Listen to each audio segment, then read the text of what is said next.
حبايب قلب المو، صباح الفل عليكم.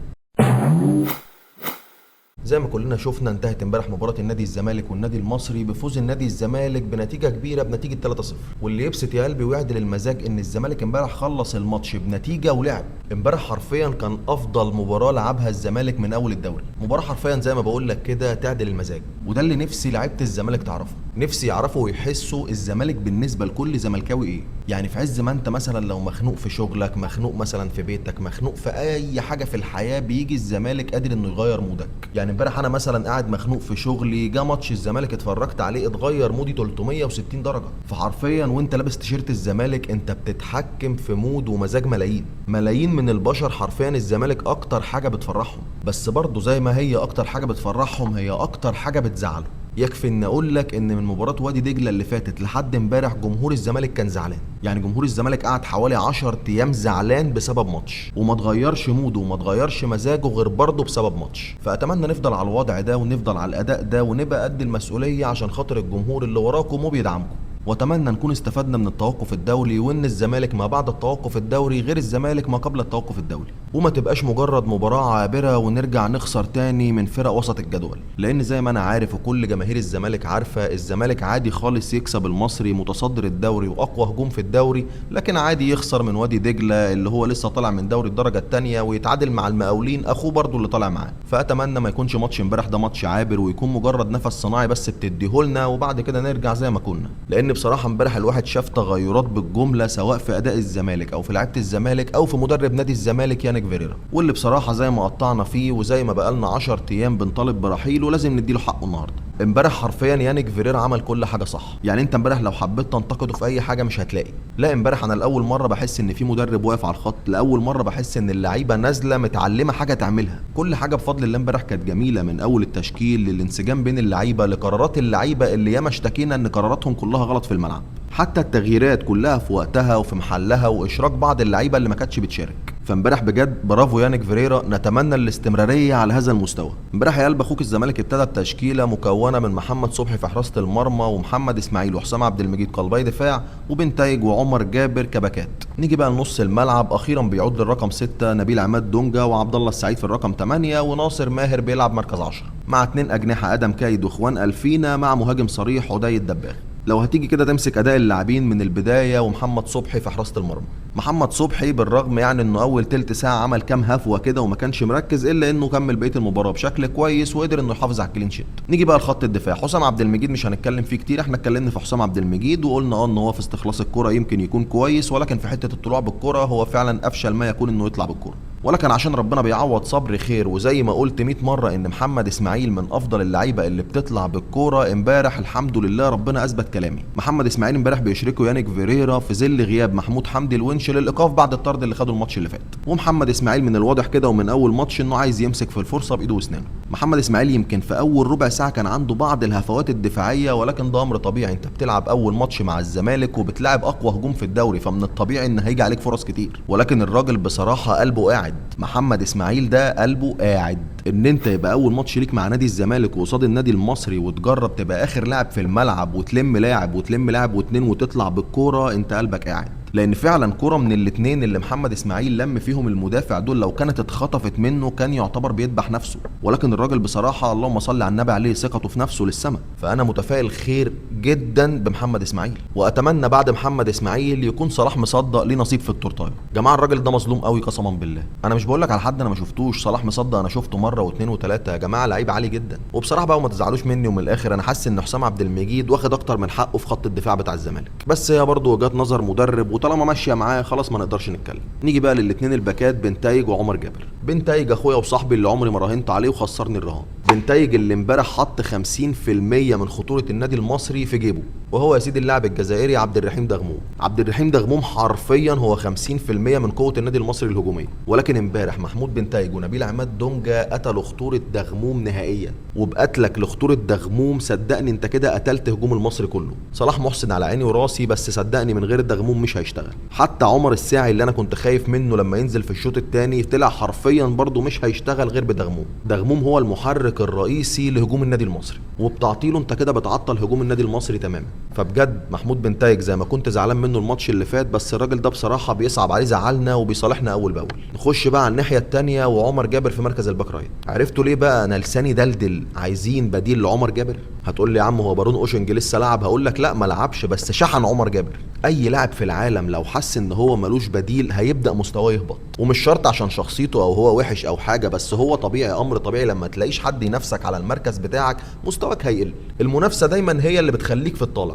وبارون اوشنج امبارح برغم انه ما لعبش ولكن هو لعب دور الباور بانك لعمر جابر. عمر جابر على ما اظن امبارح هو اللي خد افضل لاعب في المباراه، برغم ان عمر جابر من اول الموسم مش بيقدم الاداء اللي احنا عارفينه عن عمر جابر اخر موسمين. فوجود بديل محترف صغير في السن لعمر جابر صدقني حتى لو مش هتشركه بصفه اساسيه فهو هيحرك عمر جابر وهيكون بديل قوي ليه. نخش بقى على خط النص ونبدا يا سيدي بنبيل عماد دونجا رقم 6 ولا 6 الا نبيل عماد دونجا. غياب نبيل عماد دونجا في ماتش وادي دجله اللي فات واشراك سيف جعفر بداله عرفنا بجد قيمه دونجا في المركز ده. وزي ما قلتها لكم الماتش اللي فات ما يعرفش قيمه امه غير اللي يجرب مرات ابوه، ده بخلاف ان نبيل عماد دونجا الموسم ده غير الموسمين اللي فاتوا. يعني امبارح نبيل عماد دونجا بيقدم اداء ولا اروع، نسبه ميس باص قليله، استخلاص مفيش بعد كده. ده بخلاف بقى النقطه الاهم ان اخيرا نبيل عماد دونجا بياخد الكوره ويطلع لقدام. نبيل عماد دونجا في كره الجون الاول هو اللي طلعنا من خط الدفاع لخط الهجوم بتمريره واحده. فلا زي ما ياما قطعنا في الراجل لازم نديله دلوقتي حقه، ولازم كلنا ندعم نبيل عماد دونجا ونعرفه اننا في ظهره ونتمنى منه الاستمراريه.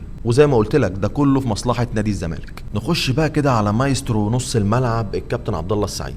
عبد الله السعيد هو قائد الاوركسترا الحقيقي لنادي الزمالك، 40 سنه وبيحرك الملعب كله. وحط لي مليون خط تحت كلمه 40 سنه عشان الناس اللي بتقارنه بلعيبه عندها 23 و24 سنه. ما هو قلب اخوك لما يبقى عنده 40 سنه وانت تقارنه لي بلعيبه 23 و24 سنه، ده انجاز في حد ذاته. لعيب عنده 40 سنه وبيتقارن بلعيبه من دور عياله، وفي مباراه زي بتاعه امبارح دي هو تفوق عليهم ومفيش لاعب في مصر يقدر يعمل اللي كان عبد الله السعيد بيعمله امبارح. عبد الله السعيد امبارح حرفيا كان مدلع الملعب كله، تمريرات صحيحه، كرات طوليه بالمقاس. اتفرج كده على الكره دي، الكره جايه له ما فكرش، فيرست تايم لطش الكره بوش رجله الخارجي نزلها قدام خوان الفينا. احنا لسه بقى هنباصي لبعض وده يدي ده وده يدي ده عشان نطلع قدام، هي من مره واحده نزلت قدام رجل الراجل. بخلاف لقطات كتير قوي بقى لعبد الله السعيد جوه الماتش تعدل مزاجك. نخش بقى على المثلث اللي تحت راس الحربه. مع غياب الانجولي شيكو بنزا بتظهر عندنا ثنائيه روعه ما بين ادم كايد وناصر ماهر. ناصر ماهر حرفيا امبارح لعب مباراه من افضل مبارياته مع نادي الزمالك، ولكن والله يا اخويا ناصر خايف امدحك تيجي الماتش الجاي تزعلني،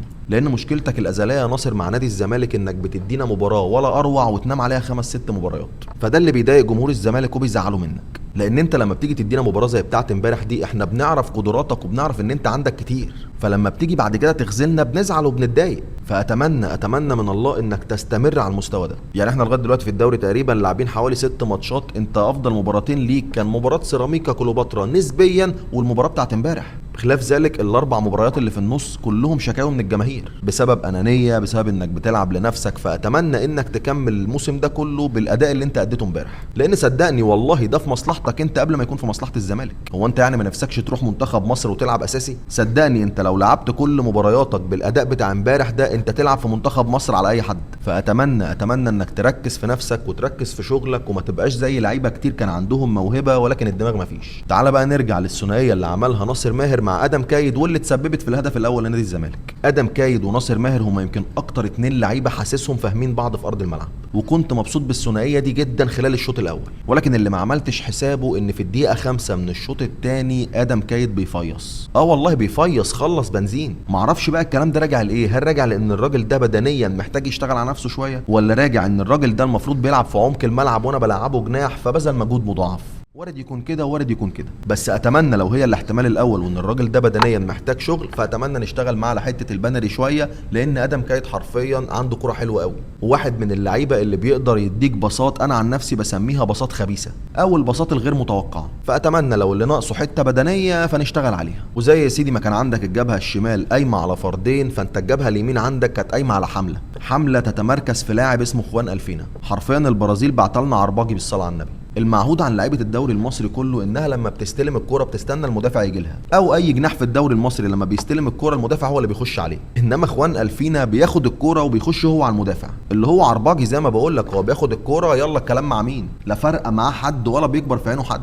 وزي ما قلت لك مره واثنين وثلاثه، اخوان الفينا مش مجرد موهبه، اخوان الفينا موهبه وسرعه وروح. اخوان الفينا كل مباراه هو اكتر لاعب بيتدرب في تشكيله نادي الزمالك، وما شاء الله عليه لا بيكل ولا بيمل، وربنا بيكلل مجهوده باسيست الجون الثاني. وتعالى لي بقى في الاسيست ده عشان عايزك في كلمتين. اخوان الفينا في كره الجون الثاني دخل اخترق بين اتنين والتالت قبله، واول ما قابله التالت حاول يشده بعيد عن الكوره. اخوان الفينا بقى عمل الاسيست وهو بيتشد بعيد عن الكوره، يعني وهو بيقع كده راح جاي غامز الكوره لعمر جابر عامل بيها الاسيست. على ما اتذكر ان اللعيب اللي كان بيلعب عندي في المكان ده لو اتعملت معاه حركه زي دي كان هيضرب غطس ويطالب بضربه جزاء. وانا والله يا عم ماليش دعوه وما بجيبش سيره حد، بس انا بوريك الفرق لما لاعب يتضرب ويحاول يعمل لك من الكوره حاجه، ولاعب اصلا داخل منطقه ال18 عشان يرمي نفسه ويرمي بلا وياخد بلانتي. اتمنى تكون فهمت انا بتكلم في ايه. نيجي بقى لراس الحربه عدي الدباغ اللي اخيرا امبارح بيفك النحس وبيسجل هدفه الاول.